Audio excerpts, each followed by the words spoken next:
Well, next week is Anti-Poverty Week. It's aimed at fostering an understanding of what causes hardship and reminding us all that sometimes the difference between getting by and struggling to survive is disturbingly small. Almost 1 in 8 adults and 1 in 6 children in this state live in poverty. The causes are complex, but sometimes the solution can be as simple as getting the right advice or a helping hand. Kathy McLeish reports.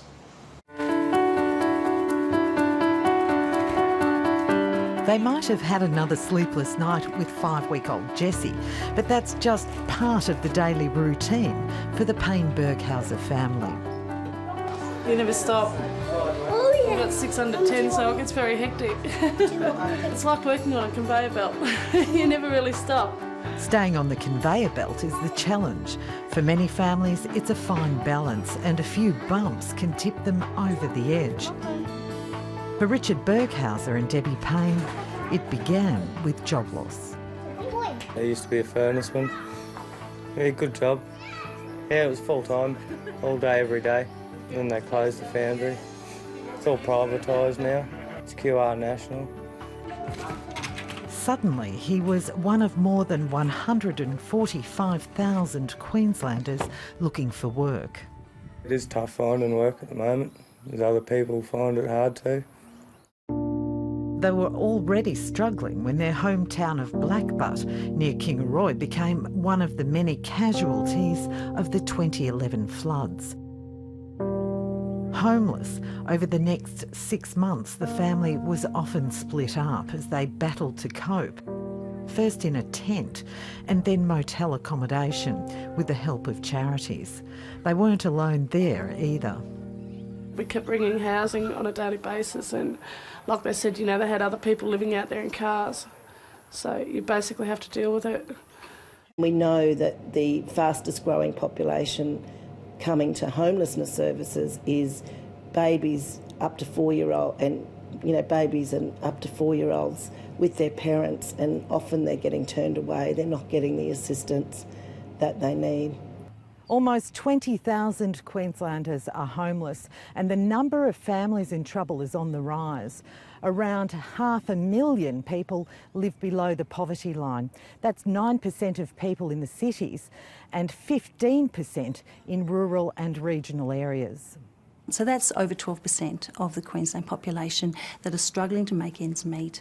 That's a huge amount of people that are getting forced to the fringes of society. Well, inequality is getting worse. There's a lot more people doing well out of prosperity and a lot more people trapped in poverty. But for every person that's in poverty, there's another 2 people precariously close. What's the feedback then from... Social service organisations say it could be a single event like death or divorce, or broader pressures such as housing affordability or the cost of living that pushes a family into poverty. It gets into a bit of a spiral downwards, and what we've got to do is try and put resources where people can just get that assistance they need to not keep spiralling down. For the Payne Berghausers, case support worker Paula Lloyd was the circuit breaker. Just through talking with Deb and Richard, we've identified quite a few things that will be good for them to work towards. Paula needs a gold medal. She's been the best thing for this family, not only for Richard and I, but the children as well. Months of disruption and complicated issues with a little boy suffering with ADHD had taken their toll. Good boy. Generally the families are a bit stressed, struggling. Maybe it could be around financial situations, homelessness, problem behaviours with the children, even parenting skills. So there's a lot of different reasons why we would work with the families. The flame one? Paula Lloyd tailored a program including one-on-one support for Bailey, childcare 2 days a week to give his parents time to take him to specialists, and swimming lessons for the 2 older kids. Now they've got, you know, a really nice home and very house proud, and Bailey's settling and we're getting him assessed. And to see the parents wanting to move forward, wanting to make the changes, and quite often for the first time, it's the only time they've ever asked for help. So that's a really big thing around their pride, and to be them so accepting and just moving forward for a better life for themselves and the children.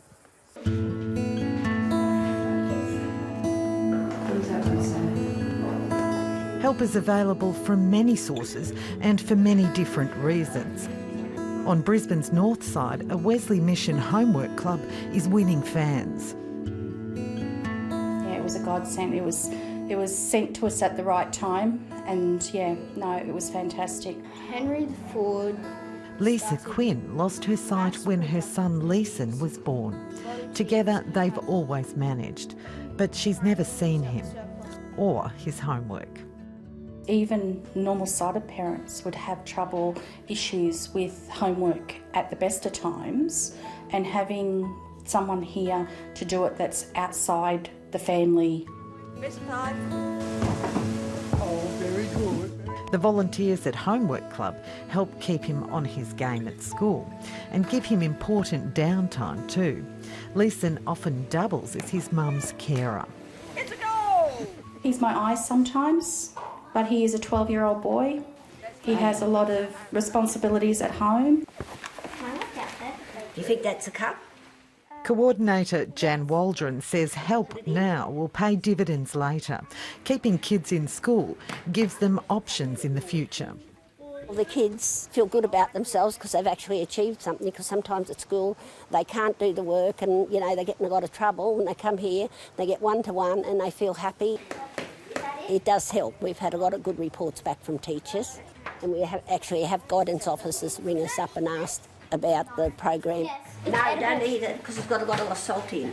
The club got an A from the parents and kids in a recent survey too. The parents one was out of 6. I got all 6s. And what about from the kids? Did they? Yeah, they put it in, but they said they'd like more strawberries and some lemonade.